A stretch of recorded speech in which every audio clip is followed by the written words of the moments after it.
It was the only copy that they had in the store, so you're going to have to look at the leg just like I have to look at the leg.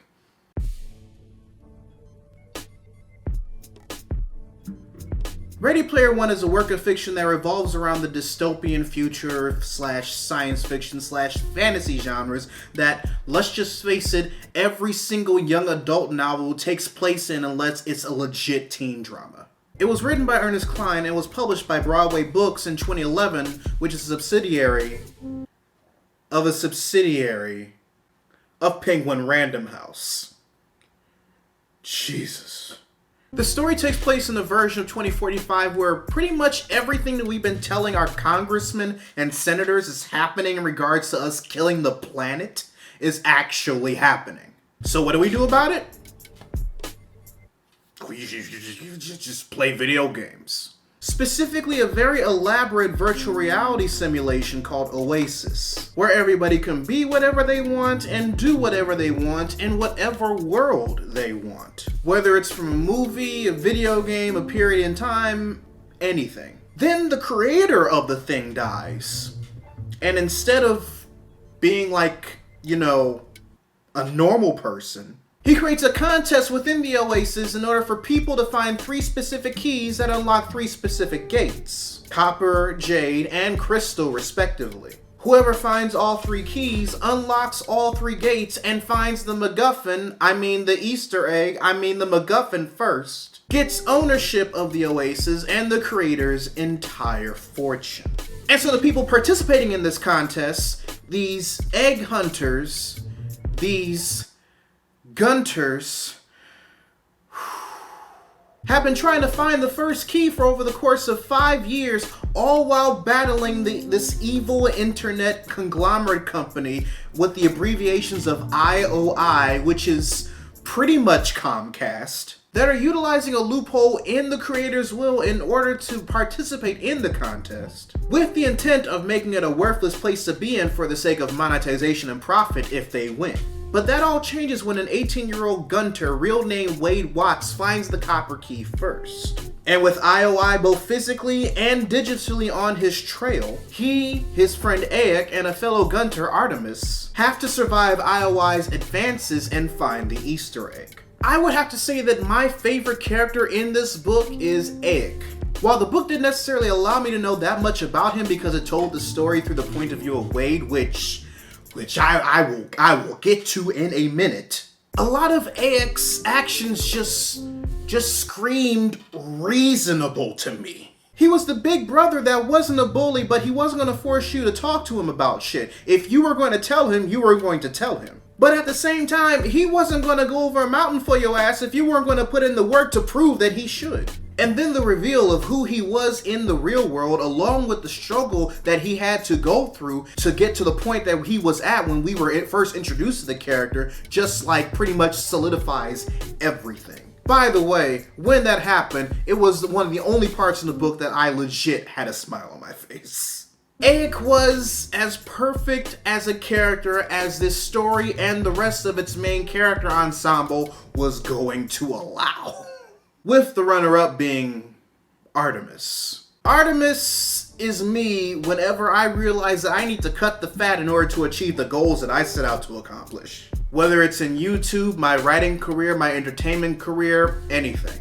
Like the moment I see my views drop, my subscribers drop, I figure all I need to change, what habits I need to break, and adjust accordingly. That was Artemis in part 2 of this book, and I appreciate the fuck out of that. Especially because she made it clear what her goals were, found herself slipping away, and made the active decision to peel herself away from what was distracting her in order to get back on track. What was distracting her? Wade. And I hate Wade. I hate this motherfucker so much. I hate his nihilistic attitude and his mannerisms that reflect that of Light Turner from Netflix's Death Note movie in the first part of the book, only for him to turn around and become Shiloh from Fate Stay Night in part 2. You know, the person who didn't start treating the Grail War seriously until the 4th episode, despite everything happening around him.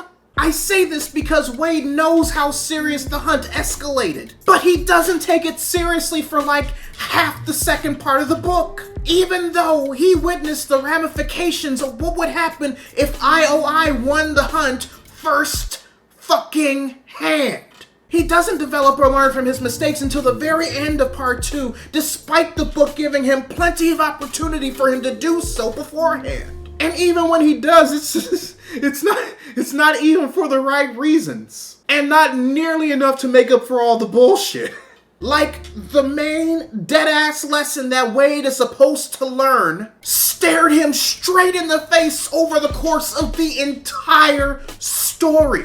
But it wasn't until it was literally spelled out for him at the very end that he was all like, oh, I get it. Fuck you! So I initially decided to read this book for 2 reasons. 1, I always wanted to read it after hearing good things from my friends. 2, more talk about some of the stuff being problematic started to rear its head the closer it came to the release of the movie. And that made me want to read it in order for me to form my own opinion. And now that I've done so, I can address both. Starting with point number 1. I feel that I enjoy the story concept for Ready Player One more than how the actual story played out.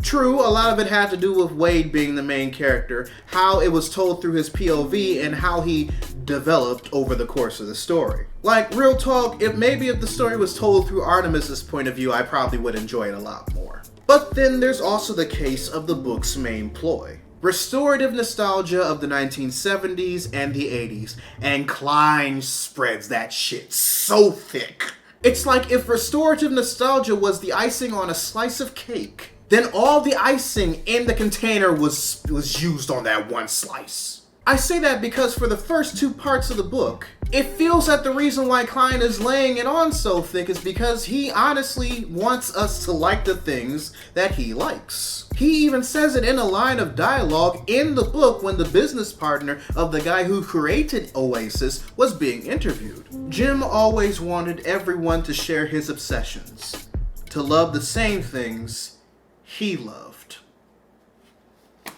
And while I've seen this done before in real life, I've never seen it done in this extreme until I read this. When the movie actually comes out on DVD, I have plans on doing an actual video essay about this exact ideology and the book's connection with restorative nostalgia. But until then, I highly recommend you watch Lindsay Ellis's essay about the differences of restorative and reflective nostalgia by comparing Stranger Things to Stephen King's It.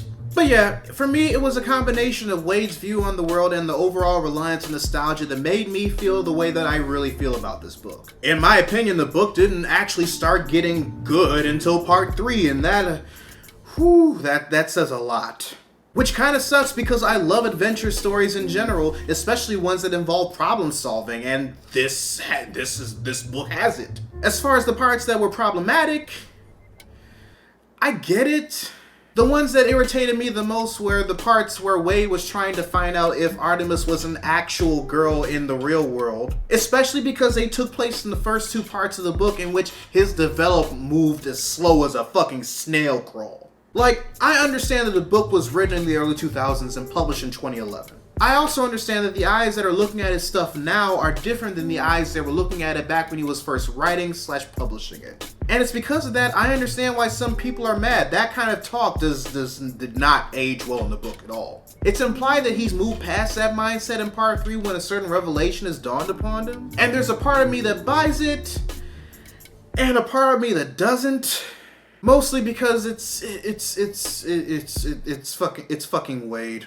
Also because it only referred to that specific revelation in general. As opposed to that moment, the book didn't go back and reference the time that he was worried that he was confessing his love to and I quote, an overweight hairy dude named Chuck. That's why I'm mostly like, I want to, but I know better.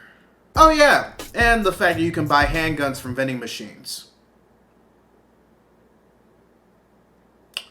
Yup. So outside of, actually make me give a fuck about the main character and don't dip 2/3 of your book in restorative nostalgia as its saving grace, the only other critique I have with the book overall is the use of diction and sentence structuring, because Jesus Christ. You know that workplace meme that basically says this meeting could have been an email? Well, these 3 sentences could have just been 1 sentence. Also, outside of Wade's whack ass, the use of parentheses was literally driving me insane. Now, to be fair, from what friends of mine who are more well-read than I am brought to my attention, was that I was brought up in more contemporary fiction as opposed to the Pride and Prejudice type classics. So the use of access sentences like the ones displayed in Ready Player One weren't really bothering them that much. But yeah, I can completely understand why a lot of you chose the audio version of this book. I'm pretty sure Will Wheaton has the ability to make a lot of this shit sound, you know, normal. Ready Player One is a book that I'm glad I decided to read without letting the personal bias of others steer me away. It's also a book, outside of research purposes, that I will never read again. If the main protagonist or the main point of view was on anybody else other than Wade, I'd probably enjoy it a lot more. Despite some of my favorite movies, video games, and pop culture figures referenced to infinity, both literally and metaphorically. Yet, despite these feelings, I'm still going to go see the movie. Specifically because I want to know what changes are made to the characters, what all is going to be done in order to make a sense of separation between the book and the movie, and which version of the story that I personally prefer. If there is one. So with that, readers, your homework assignment for the day. Write in the comments section below what you thought of the novel Ready Player One if you've read it. If you follow me on Twitter, then you already know that I'm currently contemplating on making this book report series a Patreon exclusive thing. So if you want to see this series in the bracket when I do launch it, write so in the comment section as well. And Lindsay, if you're watching this and you want in on my upcoming essay, just give me a call. But don't hang up at the mention of Starscream this time. Also, be sure to subscribe to the channel and turn on notifications, because I post new videos every Monday, Wednesday, and every other Friday. But until then, this is Readus 101. Class dismissed.